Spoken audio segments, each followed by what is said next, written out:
अस्सलाम वालेकुम नाज़रीन, प्रोग्राम आपकी आवाज़ साउथ अफ्रीका। मोहतरम हमारा साथ देंगी, पूछेंगे क्या कहना चाहेंगी। जी अस्सलाम वालेकुम।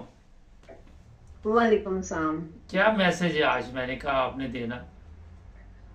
मैसेज मैंने ये देना है कि मैंने जो कुछ भी हो रहा है मैं उस पर बात नहीं करूंगी। हम्म। जो भी मतलब इमरान खान साहब को सजाएं दी गई, कैसे फैसले आए, फैसला कौन करवा रहा है और इतनी जल्दी में करवा रहा है। इमरान खान साहब को करप्ट भी साबित कर दिया, उनका किरदार भी बुरा साबित करना था वो भी कर दिया, हम्म। और उनको कि उन्होंने करप्शन की है ये भी साबित कर दिया, मुल्क का गद्दार भी साबित कर दिया, हम्म। ये सब कुछ साबित कर दिया। लेकिन मैं जो फैसला साज है मैं उनसे ये पूछना चाहती हूँ, क्या ये अवाम के दिलों से खान साहब की मोहब्बत को निकाल सके हैं? हम्म। इस पे इनको काम करना चाहिए था कि खान साहब की मोहब्बत जो लोगों के दिलों में घर कर गई हुई है, पता नहीं किस वजह से घर कर गई है, कि वो मदीना की सरजमीन पे नंगे पांव चले हैं, या फिर उन्होंने अक़वाम मुत्तहिदा में नबी पाक सल्लल्लाहु अलैहि वसल्लम के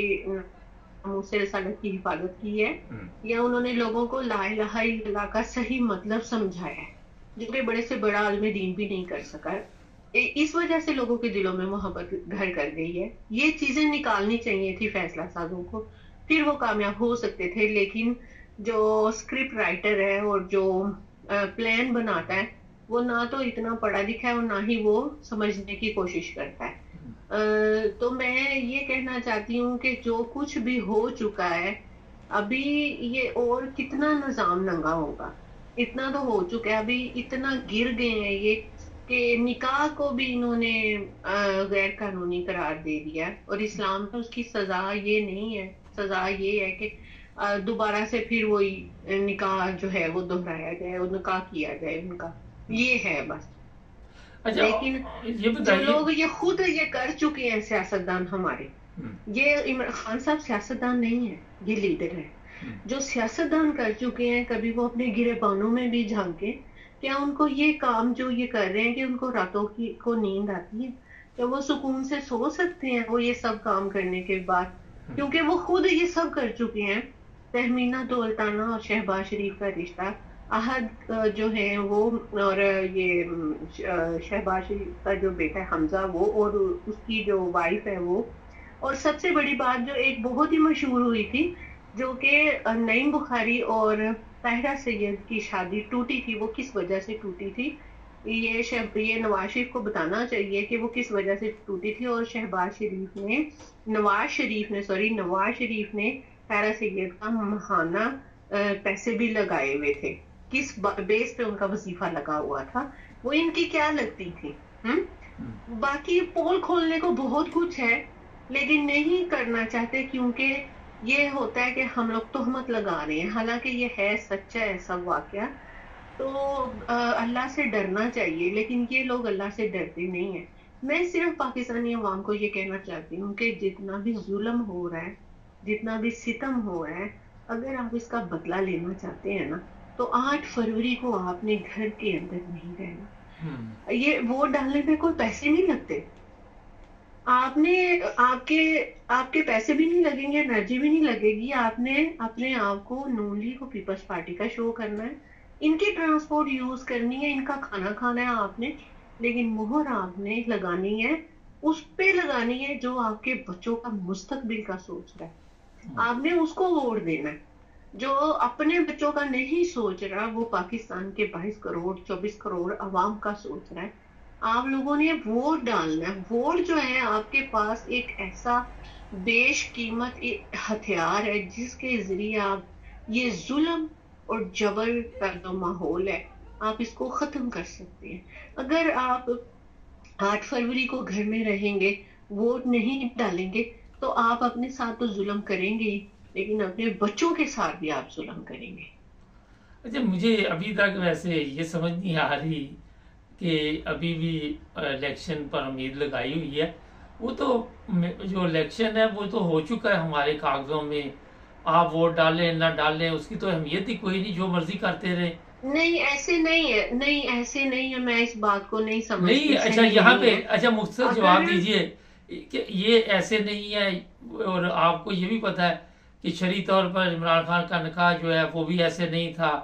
پھر عمران خان جی کو پہلے 14 سال کی قید جو اس سے پہلے سنائی گئی وہ بھی ایسے نہیں تھی. اس سے پہلے 10 سال جی کی بالکل سنائی گئی وہ بھی ایسے نہیں تھی. شہباز شریف کی جی حکومت آ گئی ایسے نہیں تھی. تو ہاں پھر جی یہ سارا کچھ تو ایسے نہیں تھا مگر ایسے ہو رہا ہے نا.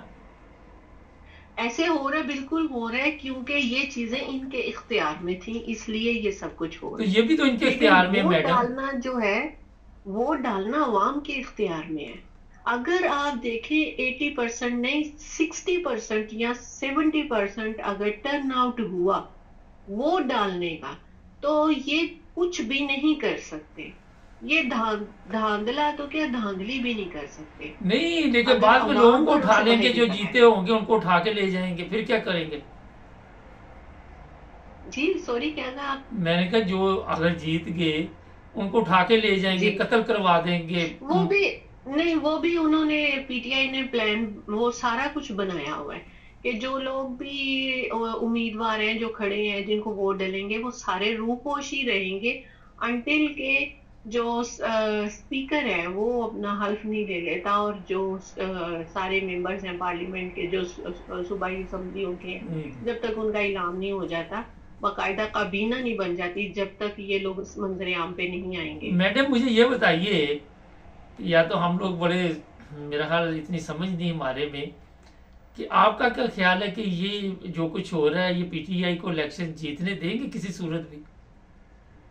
نہیں، ان کی جو طاقتور حلقے ہیں، چاہے وہ طاقتور ادارے آپ کہہ لیں یا طاقتور سیاستدان کہہ لیں، یہ کبھی یہ اسی لیے تو یہ سب کر رہے ہیں کہ پی ٹی آئی نہ جیت جائے، اور وہ پی ٹی آئی کو جتنا دبانے کی کوشش کرتے ہیں اس کا ٹرن آؤٹ جیتنے کا اتنا ہی زیادہ پرسنٹیج بڑھ جاتی ہے. مصیبت تو یہ ہے، یہ نہیں چاہتے کہ وہ جیتے، کیونکہ ایک خان صاحب ایک بالکل آپ کہہ لیں کہ ایک الگ طرف سے آئے ہیں. یہ جو باریاں لگی ہوئی تھی، کبھی اس کی باری کبھی اس کی باری، تو وہ چیز جو ہے نا اس میں تسلسل ٹوٹ گیا، ایک نیا بندہ آ گیا. تو یہ چیز نا سیاستدانوں سے برداشت نہیں ہو رہی کہ اب ہماری باری تو آئے ہی نہیں. مگر یہ میرا ابھی 2 کروڑ اور 25 لاکھ نیا ووٹر رجسٹر ہوا ہے جن اچھا کی عمر 18 سے میڈم 35 سال ہے. میڈم میں آپ اب کو وہ میں بتا دیتا ہوں کہ یہ جو الیکشن کافی لوگ جس طرح آپ امید لگا کے بیٹھی ہوئی ہیں، کافی لوگوں نے لگائی ہوئی ہیں، لیکن اس طرح الیکشن نہیں ہوتے، نہ اس طرح پارلیمنٹ بنتی ہے، نہ اس طرح ملک چلتے ہیں. یہ ایک خانہ پوری ہو رہی ہے اور اس کے سوا کچھ بھی نہیں ہے. جی ہے تو بالکل یہی ہے، لیکن آپ یہ دیکھیں کہ اگر فری اور فیئر الیکشن نہ ہوئے اور خان صاحب نے اس کو کہہ دیا کہ میں تو مانتا ہی نہیں پی ٹی آئی کی تو نہیں مانتے جو میڈم، نہیں مانتے، سزا ہم نہیں مانتے. خان صاحب کو 3 دفعہ سزا ہوگی، ہم نہیں مانتے. نہیں، وہ الگ بات ہے، وہ الگ بات ہے. جو الیکشنز ہیں اس کا تو جو انٹرنیشنل ہے وہ بھی کافی انٹرنیشنل پریشر بھی کافی ہے. میرا نہیں خیال کہ اس کوئی کے اوپر انٹرنیشنل پریشر الیکشنز کے آپ نے ہمارے فری اور فیئر الیکشن کرانے ہیں. لیکن میں کہہ رہی ہوں کہ اگر یہ فری اور فیئر الیکشن نہیں ہوتے اور خان صاحب کہہ دیتے کہ میں ان الیکشنز کو نہیں مانتا، تو ان الیکشنز کی کیا کریڈیبلٹی رہ جائے گی؟ جب یہ خان صاحب نہیں مانیں گے تو دوسرے ملکوں کا ان کے اوپر کیا امپیکٹ ہوگا؟ مجھے یہ بتائیں. ان کا تو کوشش ہے کہ یہ فری اور فیئر نہ کروائیں، تھوڑی بہت دھاندلی تو یہ کریں گے ہی، لیکن عوام اگر نکل آئے تو یہ دھاندلی ان کی کہاں جائے گی؟ چلے، بہت شکریہ آپ کا، بہت تھینک یو. اوکے ناظرین، ہمارے لوگ بڑے اچھے ہیں، امید لگا کے بیٹھے ہوئے ہیں اور لگانی بھی چاہیے، مگر ایک کہتے ہیں کہ جو گھر کے پنجابی جی کہتے جو ایک گھر دے جمے انہوں نے دند نہیں گنی دے. میرا خیال ہے کہ پاکستان میں یہ جو کچھ بھی ہو رہا ہے، نہ اسے پاکستان کو کوئی انٹرنیشنل میڈیا کی فکر ہے، نہ یہ انٹرنیشنل کوئی کسی قسم پریشر کی فکر ہے. یہ اپنی تماش بینی میں لگے ہوئے ہیں، اور جب آپ اپنے گھر کو نہیں بچا سکتے تو دوسرے ملکوں کو کیا ضرورت پڑی ہوئی کہ آپ کے گھر کے معاملات میں دخل دے. ہمارے چینل کو سبسکرائب کریں، جڑے رہیں ہمارے ساتھ.